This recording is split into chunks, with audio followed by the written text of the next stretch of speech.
బలవంతుడైన కాశీరాజు పులిజిత్తు కుంతి భోజుడు పురుష శ్రేష్ఠుడైన శైభ్యుడు పరాక్రమవంతుడైన యుధామన్యుడు బలశాలి అయిన ఉత్తమోజుడు సుభద్రా కుమారుడైన అభిమన్యుడు ద్రౌపదీ కుమారుడైన పరాక్రమవంతులు ఉన్నారు.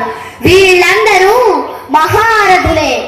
ఓ గురువర్య, ఇక మన పక్షంలోని గొప్ప యోధులు సేనా నాయకుల గురించి మీకు వివరిస్తాను. వారి రోజు దేవాలయం పోతున్నారా? రోజు పోతున్నారా? ఏదో ఒక దేవాలయం మీ ఊళ్ళోనే, అమ్మవారి దేవాలయం కావచ్చు, రాముడిది కావచ్చు, కృష్ణుడిది కావచ్చు, ఇంకొకటి కావచ్చు. మీ నిత్య జీవితంలో రోజు దేవాలయానికి పోయే అలవాటు మీకు ఉందా లేదా? లేదు కదా.